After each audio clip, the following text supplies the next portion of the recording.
Petroleum, or crude oil, is a fossil fuel. It is the result of organic matter transforming into hydrocarbons over millions of years.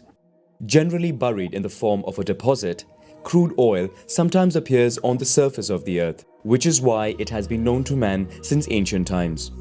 Around the world, oil was used as sealing material in construction and for medical purposes. But it is only in the middle of the 19th century that its consumption would explode. Europe and North America, in the midst of industrial revolution, have rapidly increasing energy requirements that are met mainly by coal. Interest in oil intensifies throughout the world. From the Russian Empire to Europe to North America, the first modern drilling location.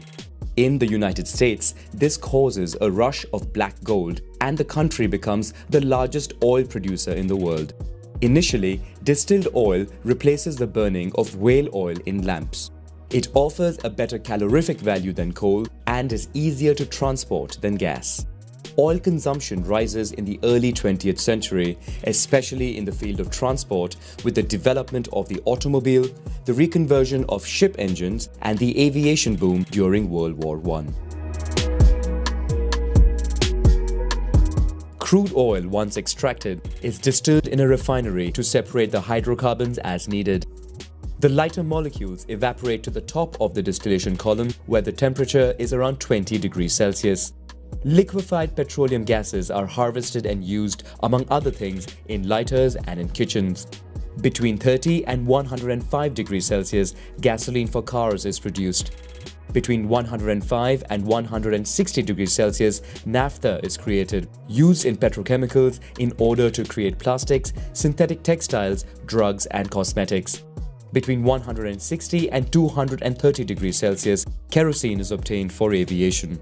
Between 230 and 425 degrees Celsius, diesel is created for cars and heating oil for domestic purposes. Finally, the thick high-sulfur residue is heated to above 450 degrees Celsius to form heavy fuel oil used by ships and to obtain bitumen used for road construction and roofing. Crude oil was transported in barrels with a capacity of 42 US gallons or slightly less than 159 liters. The barrel thus became the unit for setting oil prices. More and more oil deposit discoveries are made worldwide, including in Venezuela, which becomes the second largest global producer. In the Middle East, where Britain is present, Western companies seize the new market, giving a portion of their profits to the local country through royalties. During World War II, demand for oil skyrockets and the resource becomes a major international issue. At the end of the war, the United States signs an alliance with Saudi Arabia, guaranteeing security of the country in return for privileged access to its oil. Western companies dominating oil markets contribute to nationalist movements in producing countries. In Saudi Arabia, an agreement is signed allowing the country to receive 50% of oil profits. In Iran, negotiations with the Anglo-Persian oil company fail, following which the Prime Minister nationalizes the country's oil. In response, the US and the UK secretly organize a coup to overthrow the Prime Minister. The Shah of Iran remains in power and then allows the exploitation of oil in the country by a consortium of Western companies. In the USSR, the discovery of oil fields in Western Siberia pushes the country to invest in its exploitation. Plentiful and cheap oil overtakes coal to become the primary source of energy in the world. So far, its price remains below $3 a barrel. 5 major oil-producing countries decide to unite to derive more benefits. They create OPEC, the Organization of Petroleum Exporting Countries. Together, they want to counter the dominance of Western companies, to increase oil prices, and to have a common policy. The organization would gradually be joined by new nations. In 1972, the United States reaches peak production and is forced to import oil to meet its increasing needs.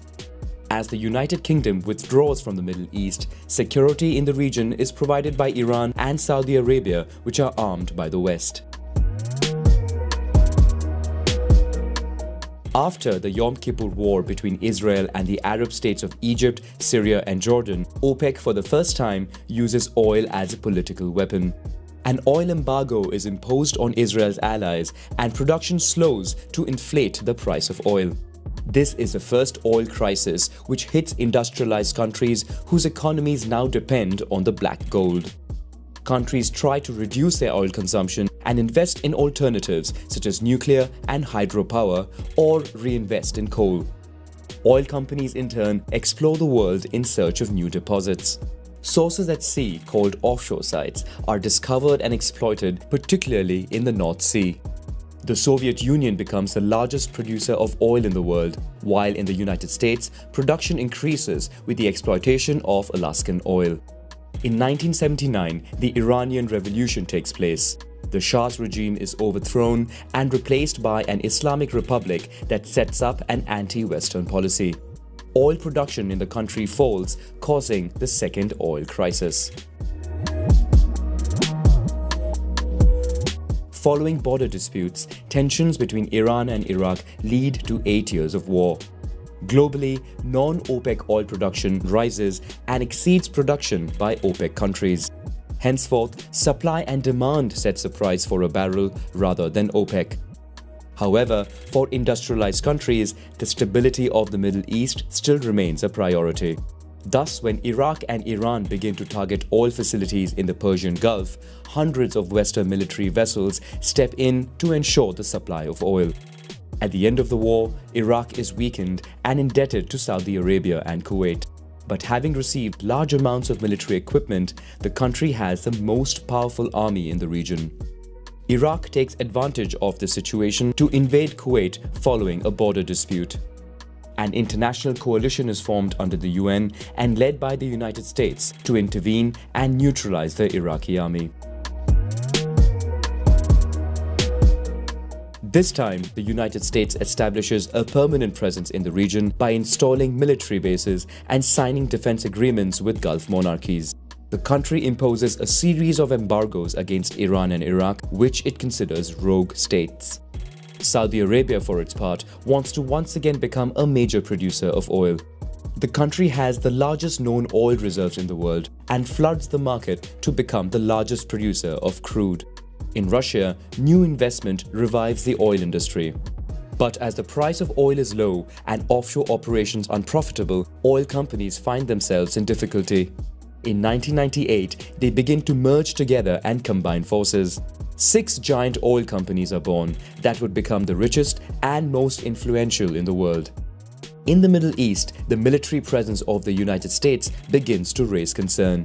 On one hand, radical Islamists do not want the presence of an Israeli ally on their soil. On the other, some consider the sanctions imposed on Iraq and Iran as too heavy. On September 11, 2001, the United States becomes the target of a major terrorist attack on its territory. 15 of the 19 terrorists were Saudis, raising grave concerns. The US actively seeks new sources to reduce oil dependency on the Saudis. In Africa, production accelerates after the discovery of large offshore fields off the Gulf of Guinea. In the Middle East, the United States invades Iraq under the pretext of its war against weapons of mass destruction. A few years later, the country's oil would be back on the international market. Iran, for its part, opens its market to new rising Asian powers such as China and India. The abundant supply of oil in the world stimulates the economy. Growth skyrockets, mainly in emerging countries. In addition, Wall Street traders speculating on black gold push prices further upward. But the financial crisis of 2008 would cause a sharp drop in prices. Venezuela, over a few years, discovers it holds the largest known oil reserves in the world, putting it ahead of Saudi Arabia. With more global demand for oil, its price rises again. The unconventional exploitation of petroleum becomes profitable despite the difficulty in its pumping and treatment. Thus, in Canada and Venezuela, oil companies rely on the exploitation of huge oil sand deposits. As this thick bitumen is found near the Earth's surface, forests are razed to extract the oil. It is then transformed with more expensive, highly polluting techniques. While offshore now provides 30% of global production, oil companies try exploiting deeper deposits. In the Gulf of Mexico, an attempt to make the deepest borehole in the world fails, causing one of the world's worst-known oil spills. In the United States, improved technologies such as fracking now make it possible to pump shale oil, the reserves of which seem enormous. This oil is wedged between different layers of solid rock. A fluid is injected at high pressure to break the rock and release the black gold, which is then pumped. Numerous such reserves discovered in the United States cause the country's production to explode. The fact that the biggest oil consumer in the world becomes a bigger producer does not please its Saudi ally. Saudi Arabia then wants to make the production of unconventional oil unprofitable by dropping prices. To achieve this, Saudi Arabia persuades OPEC to flood the oil market. The price of the barrel drops, making oil production barely or sometimes not at all profitable. But the oil industry of the United States resists and continues to increase its production. With oil abundant and cheap, world consumption continues to rise and approaches 100 million barrels per day. Two-thirds of the oil used in the transportation industry is the main emitter of carbon dioxide. In the maritime sector, heavy fuel oil used by ships emits 3,500 times more sulfur than diesel fuel, causing severe air pollution. The United States and Europe react by creating zones where heavy fuel consumption is prohibited. Since the beginning of the modern era of oil, many oil spills cause major environmental damage, with the Niger Delta probably being the most affected region, with 60 years of oil spills largely ignored. Saudi Arabia undergoes its own policy changes, being faced in recent years with a large fiscal deficit. OPEC countries are forced to appeal to other producing countries to together try boosting the price of oil. This includes Russia, the second largest crude exporter in the world. The United States, in contrast, continues to increase production to keep prices low and to support growth and the economy. The country eventually becomes the largest oil producer in the world. While IPCC experts are sounding the alarm and call for drastically reducing CO2 emissions to limit global warming, we have currently found enough oil to carry on for at least another 50 years at current rates. Saudi Arabia now speaks of diversifying its investments to prepare for the post-oil era. Iran, which has the third largest oil reserves in the world, suffers since 2018 from sanctions imposed by the United States aimed at choking its oil sales. In Venezuela, the country is hurt by low oil prices and the country never really benefits from its huge reserves. Political instability could potentially impact exports, which currently mainly benefits China and Russia. Meanwhile, oil companies remain among the most powerful entities in the world. In 2017, 5 of them figure in a list of global top 10 companies with the highest turnover. The International Maritime Organization imposes drastically reduced sulfur emissions goals for vessels by 2020. This could force the industry to abandon heavy fuel oil in favor of other hydrocarbons, which may push up its demand and price. If the price of a barrel increases, the exploitation of unconventional oils could restart with renewed vigor. This includes areas such as the Arctic, which shows promise of holding vast deposits. And with polar ice caps melting, it makes it possible to explore new areas potentially rich in oil.